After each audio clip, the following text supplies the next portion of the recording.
નમસ્કાર દર્શક મિત્રો, ફોકલ પોઈન્ટ બાય અજય ઉમટમાં ફરી એકવાર આપ સૌનું સ્વાગત છે. લ્યો બોલો. દેશના 30 રાજ્યોના 30 મુખ્યમંત્રીઓ પૈકી 12 મુખ્યમંત્રીઓ એવા છે કે જેની સામે ગંભીર અપરાધિક મામલાઓ એટલે કે હત્યાનો મામલો હોઈ શકે, હત્યાની ધમકીનો મામલો હોઈ શકે, અપહરણનો મામલો હોઈ શકે, મહિલા સાથેની છેડતીનો મામલો હોઈ શકે કે ભ્રષ્ટાચારના લાંચ લેવાના આરોપો હોઈ શકે. એવા ગંભીર આરોપો છે ને આ તમામ આરોપો એવા છે કે જેમાં 5 વર્ષ કે એથી વધુની સજા થઈ શકે એમ છે ને જો આ સજા થાય તો શું? એટલા માટે કે સંસદનું જે ચોમાસું સત્ર ગઈકાલે પૂરું થયું એમાં છેક છેલ્લા દિવસે મોદી સરકાર એક એવું વિધેયક લઈને આવ્યું કે જેને કારણે તમામ વિપક્ષ જે છે એમાં એક પ્રકારનો વિરોધનો વાવાઝોડો કહી શકાય કે વંટોળ કહી શકાય એકાએક ઉભરી ઉઠ્યું છે. અને એ તમામ વિપક્ષો જે છે એકી સુરે સંસદમાં હોબાળો મચાવવા માંડ્યા અને કહેવા લાગ્યા કે આ વિધેયક જે છે લોકશાહી માટે અત્યંત ખતરનાક છે અને રાજકીય અસ્થિરતા લાવવાનું એક કાવતરું છે. તો હવે આ વિધેયક શું છે?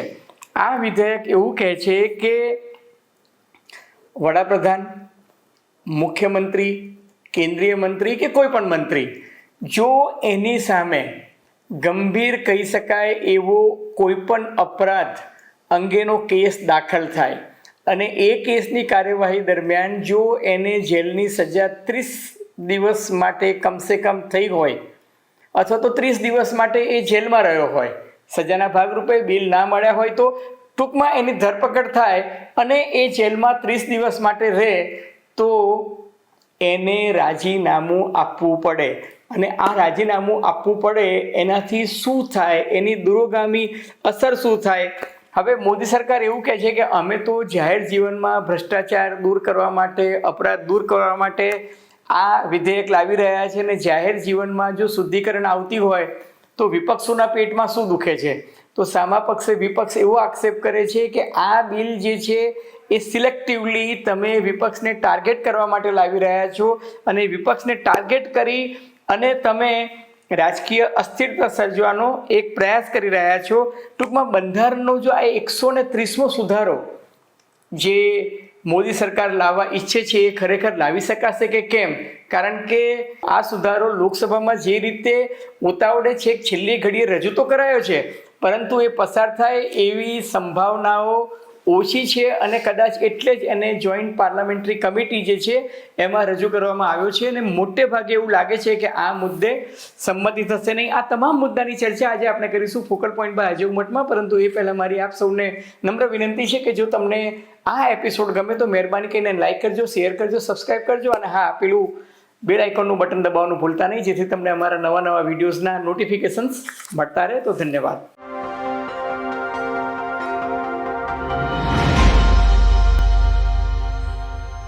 તો મિત્રો, એસોસિએશન ઓફ ડેમોક્રેટિક રિફોર્મ્સ જે એક બહુ જવાબદાર સંસ્થા છે અને જાહેર જીવનમાં શુદ્ધિકરણ, ચૂંટણીની પ્રક્રિયા સામે અત્યારે પણ સુપ્રીમ કોર્ટમાં જે મેટર ચાલી રહી છે બિહારમાં સ્પેશિયલ ઇન્ટેન્સિવ રિવિઝન અંગેની, એમાં પણ એસોસિએશન ઓફ ડેમોક્રેટિક રિફોર્મ્સ જે છે એ સૌથી મહત્ત્વની પાર્ટી છે અને દેશમાં જ્યાં જ્યાં ચૂંટણીની પ્રક્રિયા ચાલતી હોય ત્યાં આ એક એવી સંસ્થા છે કે જે શુદ્ધિકરણ માટે હંમેશા પ્રયત્નશીલ હોય છે. હવે આ સંસ્થાએ આજે એટલે કે શુક્રવારે એક એવો રિપોર્ટ જાહેર કર્યો છે અને એ રિપોર્ટમાં કહ્યું છે કે દેશના 30 રાજ્યોના 30 મુખ્યમંત્રીઓ પૈકી 12 મુખ્યમંત્રીઓ એવા છે કે જે ગંભીર અપરાધિક ગુનાઓ એમની સામે નોંધાયેલા છે. પછી એ ભ્રષ્ટાચારના હોય, હત્યાનો આરોપ હોય અથવા તો અપહરણનો કેસ હોય, મહિલા સાથે છેડતી કે અભદ્ર વ્યવહારનો મુદ્દો હોય.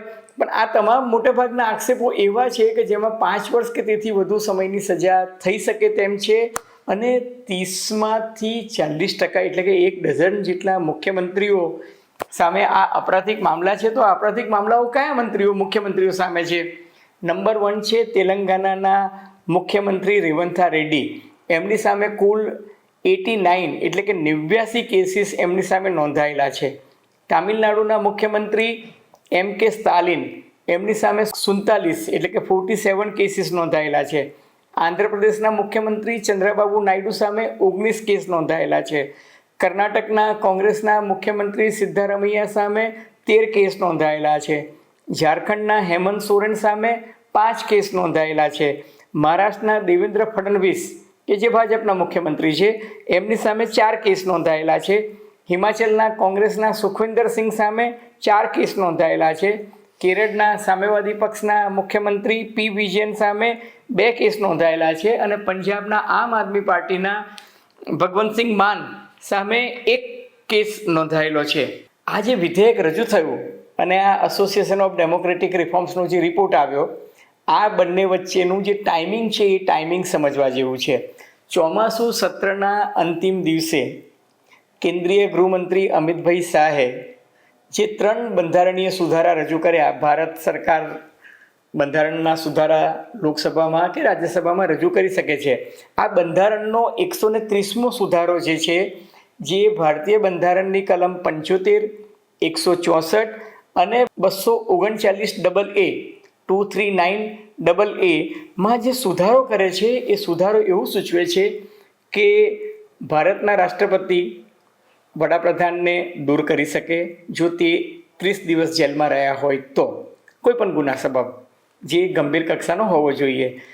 સીએમ છે એ પોતાના મંત્રીને દૂર કરી શકે, વડાપ્રધાન પોતાના કેબિનેટ મંત્રીને દૂર કરી શકે, રાજ્યપાલ જે છે એ મુખ્યમંત્રીને દૂર કરી શકે, મુખ્યમંત્રી પોતાના મિનિસ્ટરને દૂર કરી શકે અને લેફ્ટનન્ટ ગવર્નર જો યુનિયન ટેરેટરીના હોય તો યુનિયન ટેરેટરીના જે લેફ્ટનન્ટ ગવર્નર હોય એ પોતાના મુખ્યમંત્રીને દૂર કરી શકે. દાખલા તરીકે દિલ્હીના મુખ્ય મંત્રી જે છે એની સામેનો કેસ નોંધાય તો લેફ્ટનન્ટ ગવર્નર સક્સેના સાહેબ છે એ મુખ્યમંત્રીને દૂર કરી શકે. તો જમ્મુ કાશ્મીરમાં પણ ફારૂક અબ્દુલ્લાના સુપુત્ર જે છે ઓમર અબ્દુલ્લા, એમની સામે જો કોઈ કેસ નોંધાતો હોય તો અત્યારે જમ્મુ કાશ્મીર એ યુનિયન ટેરિટરી છે, તો ત્યાંના લેફ્ટનન્ટ ગવર્નર છે એ મુખ્યમંત્રીની હકાલપટ્ટી કરી શકે.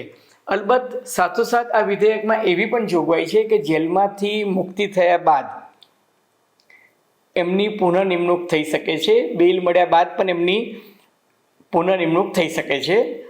હવે ભાજપ સરકાર અથવા તો મોદી સરકાર કહી શકે, એનડીએ સરકાર કહી શકે, એ આ વિધેયક એટલા માટે લાવી છે, એનું જે બિલ જ્યારે વિધેયક રજૂ કર્યું ત્યારે એમને કહ્યું કે ભાઈ જાહેર જીવનમાં શુચિતા, શુદ્ધતા, નૈતિકતા, સ્વચ્છતા જળવાય અને એટલા માટે રાજકીય હિતને નેવે મૂકીને આ વિધેયક લાવવામાં આવ્યું છે અને એનાથી પ્રધાનમંત્રી હોય કે મુખ્યમંત્રી હોય કે કેન્દ્રીય મંત્રી હોય, કોઈ પણ એનાથી બાકાત રહી શકશે નહીં.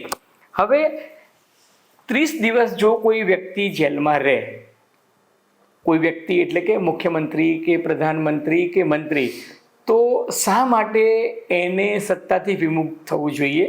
આ વિધેયક લાવવા પાછળની ભાવના એવી છે કે વ્યક્તિ જેલમાં હોય અને જેલમાં રહીને તંત્ર ચલાવવાની કોશિશ કરે. દાખલા તરીકે ઉદાહરણ હું તમને આપું. કેજરીવાલ જેલમાં હતા, એમના મંત્રીઓ સત્યેન્દ્ર જૈન હોય કે મનોજ સિસોદિયા જેલમાં હતા, પરંતુ જેલમાં રહ્યા છતાં તેમણે રાજીનામું નહોતું આપ્યું. કેજરીવાલનો મામલો તો છેક સુપ્રીમ કોર્ટ સુધી ગયો હતો અને ભારતીય બંધારણમાં એવી કોઈ સ્પષ્ટ જોગવાઈ નથી કે મંત્રી કે મુખ્યમંત્રી જેલમાં હોય તો એને રાજીનામું આપવું પડે. ટૂંકમાં જેલમાં રહીને પણ એ વહીવટ ચલાવી શકે. એ મુદ્દે આ સરકાર એટલે કે એનડીએ સરકાર જે છે એ મુદ્દે ક્લેરિટી લાવવા માંગે છે અને કહેવા માંગે છે કે જો કોઈ મુખ્યમંત્રી કે પ્રધાનમંત્રી કે મંત્રી જેલમાં 30 દિવસ રહ્યા હોય તો એને સત્તા છોડવી દેવી જોઈએ.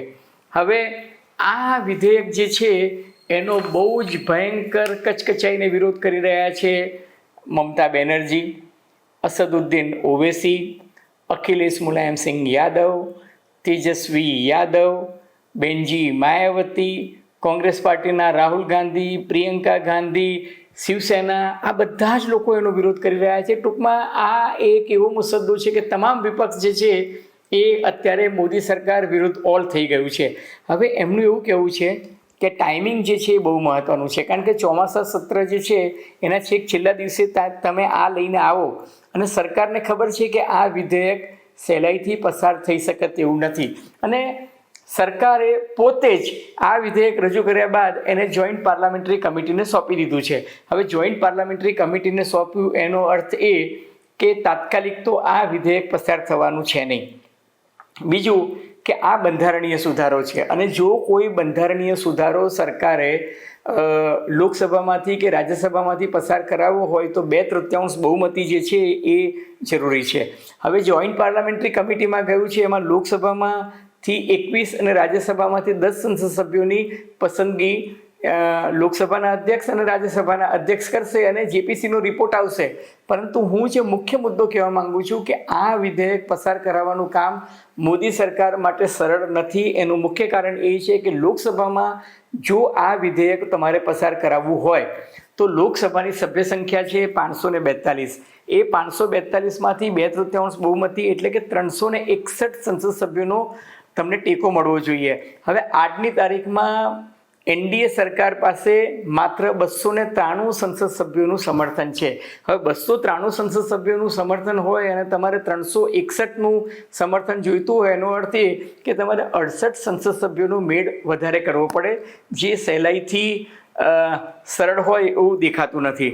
બીજું કે રાજ્યસભામાં પણ આ વિધેયક પસાર થાય એવી સંભાવના ઓછી છે, કારણ કે રાજ્યસભાની સભ્ય સંખ્યા 239 છે, જે પૈકી 160 એટલે કે 2/3 ગણીએ તો 160 સંસદ સભ્યોનું સમર્થન મળવું જોઈએ.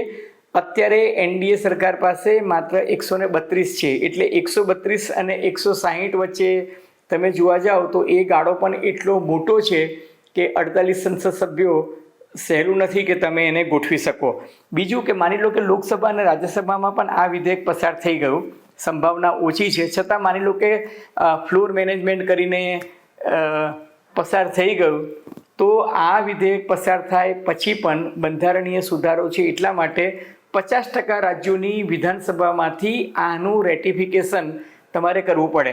અલબત્ત ભાજપ પાસે અત્યારે દેશમાં 50% રાજ્યોમાં સત્તા છે, અથવા તો સત્તાને મેનેજ કરવાની એ સ્થિતિમાં છે, એટલે વિધાનસભામાં 50% રાજ્યોની વિધાનસભામાં કદાચ રેટિફિકેશન થઈ શકે, પરંતુ લોકસભા અને રાજ્યસભામાં સહેલાઈથી આ વિધેયક પસાર થાય એવી સંભાવના નથી. અને આ વાત સરકારને પણ ખબર છે, પરંતુ આ બિલ જે રીતના રજૂ થયું, વિપક્ષો જે છે એ ફફડી ગયા છે. હવે ફફડાટનું મુખ્ય કારણ શું છે? એક તરફ વિપક્ષ જે છે એ સરકાર સામે વોટ ચોરીના આક્ષેપો કરી રહ્યા છે. બીજી તરફ સરકાર જે વિધેયક લઈને આવી છે એ વિધેયકમાં તો જાહેર જીવનમાંથી ભ્રષ્ટાચાર દૂર કરવાની વાત છે. હવે જાહેર જીવનમાંથી ભ્રષ્ટાચાર દૂર કરવાની વાત હોય તો વિપક્ષ એનો શા માટે વિરોધ કરે છે?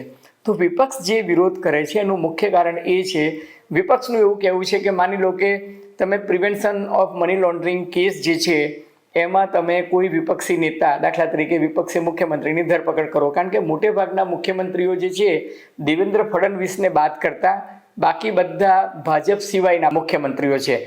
તો વિપક્ષનું એવું કહેવું છે કે પ્રિવેન્શન ઓફ મની લોન્ડરિંગ કેસમાં કોઈ પણ મુખ્યમંત્રી કે મંત્રી જો જેલમાં જાય તો 30 દિવસમાં એને બેલ મળવાનું કામ, એટલે કે જામીન મળવાનું કામ અઘરું હોય. અને માની લો કે અગાઉ કેજરીવાલ જેલમાં ગયા હતા કે હેમંત સોરેન જેલમાં ગયા હતા, તો એ વખતે એ બંને મુખ્યમંત્રીઓએ, અલબત્ત હેમંત સોરેને તો રાજીનામું આપ્યું હતું અને મુખ્યમંત્રી બદલી કાઢ્યા હતા, પણ કેજરીવાલે શરૂઆતમાં મુખ્યમંત્રી પદેથી રાજીનામું નહોતું આપ્યું. પરંતુ હવે આ વિધેયક આવ્યા પછી મુખ્યમંત્રીએ જો રાજીનામું આપવું પડે તો આખી કેબિનેટ જે છે એનું પણ રાજીનામું આવી જાય અને નવેસરથી કેબિનેટની રચના થાય. એ સંજોગોમાં રાજકીય અસ્થિરતા જે છે જે તે રાજ્યમાં સર્જાઈ શકે એવી એક એમને દહેશત છે. બીજું કે prevention of money laundering case act જે છે એની જોગવાઈઓ એટલી જટિલ અને અઘરી છે કે જેલમાંથી મુક્તિ અથવા તો બેલ મળે એની સંભાવનાઓ બહુ જ ઓછી હોય છે. ત્રીજી મહત્વની વાત એ છે કે સત્તાધારી સરકાર જે છે એ વિપક્ષો સામે કિન્નાખોરી રાખી અને જો કાર્યવાહી કરે તો શું? એટલે વિપક્ષનો આક્ષેપ એવો છે કે ઈડી કે સીબીઆઈનો અગાઉ જે દુરુપયોગ થવાના આક્ષેપો થઈ રહ્યા છે, એમાં આ વિધેયક જે છે એ બળતામાં ઘી હોમવાનું કામ કરશે. અને પરોક્ષ રીતે જોવા જઈએ તો પ્રિયંકા ગાંધીના શબ્દોમાં કે મમતા બેનર્જીના શબ્દોમાં કહું તો એ લોકો એવું માને છે કે પોલીસ રાજ પાછલા દરવાજેથી આ દેશમાં આવી જશે અને વિપક્ષી મુખ્યમંત્રીઓ અથવા તો વિપક્ષી રાજ્ય સરકારો જે છે એની સામે અસ્થિરતા આણી શકાય એવું આ વિધેયક છે. અલબત્ત મેં તમને અગાઉ કહ્યું તેમ આ વિધેયક પસાર કરવાનું કામ ધારીએ છીએ એટલું સરળ નથી, એ વાતની સરકારને પણ ખબર છે. પરંતુ રાજકારણમાંથી ભ્રષ્ટાચાર દૂર કરવાનું હોય, અપરાધીકરણ દૂર કરવાનું હોય, તો એ મુદ્દે નૈતિકતાના ધોરણે ભારતીય જનતા પાર્ટી એવું માને છે કે એમની પાસે આ એક હુકમનો એક્કો છે. અલબત્ત હજી આ શરૂઆત છે અને એસોસિએશન ઓફ ડેમોક્રેટિક રિફોર્મ્સનો જે રિપોર્ટ આવ્યો છે એ પછી વિપક્ષોમાં ફફડાટનું પ્રમાણ વધી ગયું છે. અલબત્ત આગે આગે દેખો હોતા હૈ ક્યા. મિત્રો, તમને નવ ગુજરાત સમય અને અમદાવાદ મિરરના સથવારે ફોકલ પોઈન્ટ બાય અજય ઉમતનો આ એપિસોડ ગમ્યો હોય તો મહેરબાની કરીને એને લાઇક કરજો, શેર કરજો, સબસ્ક્રાઈબ કરજો. અને આપ શું માનો છો, આ વિધેયક ખરેખર લોકસભા કે રાજ્યસભામાંથી પસાર થશે? ઝડપથી એને કાયદાનું સ્વરૂપ આપવામાં સરકારને સફળતા મળશે? શું ખરેખર આ વિધેયકનો ઉપયોગ જે છે એ કિન્નાખોરીથી કરવામાં આવશે? આપની ટીકા ટિપ્પણી અને અવલોકનો અમને ગમશે. ધન્યવાદ, ખૂબ ખૂબ આભાર.